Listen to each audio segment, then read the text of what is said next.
I don't feel very safe at all because my school doesn't have doors on most of the classrooms, so I just think about how if someone were to come into school with a gun or any bad intention, then we would all just be open. 911, what's your emergency? Please help, please help. Someone just at my school. Please. Oh, okay, all right. What's the address, ma'am? I just Pine Island Road. Pine Island Road. Well, what school is it? Shooter. Okay, is anybody injured?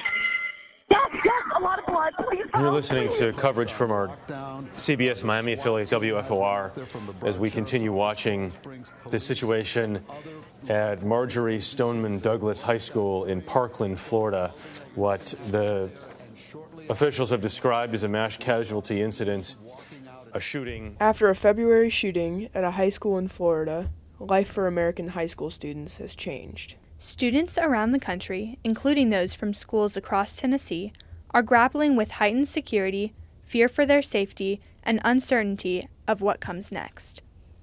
I used to be carefree when I'm going to school, but now I'm just so worried that something could happen to me or my friends or anyone I know.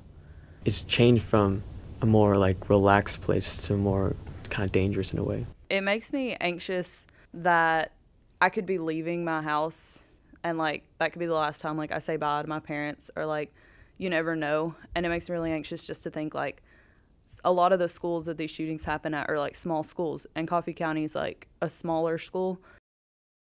My school is very large. It spans over almost a whole city block. This past year I had most of my classes in the far end of it, far away from the main entrance. So when I think of it, I think of hearing everything that was going down, but having enough time to react and having enough time to get away from it. But what I worry about is that now next year my classes are going to be more around the main part of the building, around the third floor. It'll give me much less time to react to what's happening.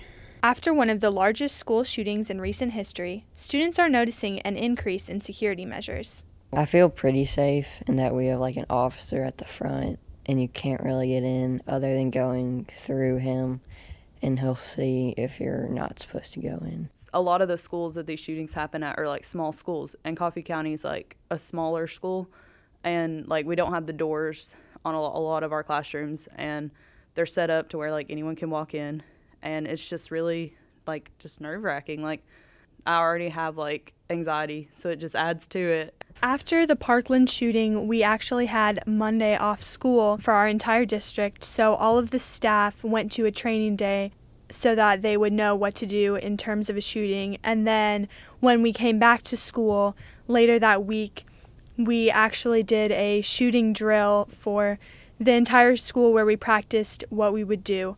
But besides that, nothing really changed.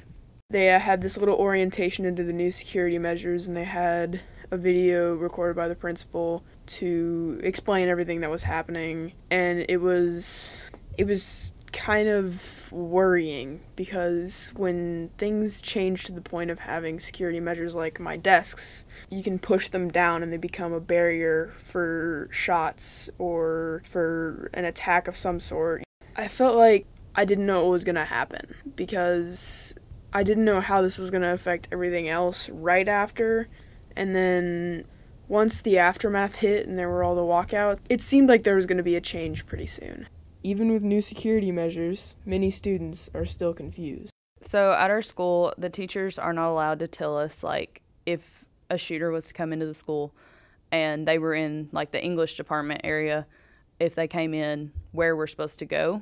It's just kind of like a fend for yourself type of environment. But my English teacher, shout out to Mr. Jameson, he tells us that there's 3 exits. There's one on one side of the room, one on the other side, and one in the back of the room. And if someone was to come in and you hear like a loud bang, you have 20 seconds to react and figure out what you're going to do and like which way is the safest exit. And like he's told us like he has his plan, but he can't share that with us just for safety reasons, because if a student was the one doing the shooting, they would know exactly where to go to. While students from different schools are seeing a variety of security changes and facing a diverse range of newfound anxiety, they're united by a perceived lack of direction. Our school newspaper tried to cover it once, and we had 2 of our staff members go and interview the SRO officer. and he couldn't really give a straight answer on how the school planned to deal with that sort of situation. He was just kind of giving really vague answers, and it seemed like they didn't really have a plan at all. So it's terrifying. I'm Bryce Cloonan. I'm a freshman at MLK Magnet. I'm Kate Craighead. I'm a senior at Coffee County Central. I'm Karina Rovey. I'm a senior at Page High School. I'm Mariana Falcon. I'm a freshman at Central Magnet. I'm AJ Hughes. I'm a sophomore at Wilson Central. I'm Anjana Sharma. I'm a freshman at Central Magnet. I'm Yaneli Luna. I'm a senior at Coffee County Central. This podcast has been a project of Innovation J Camp 2018.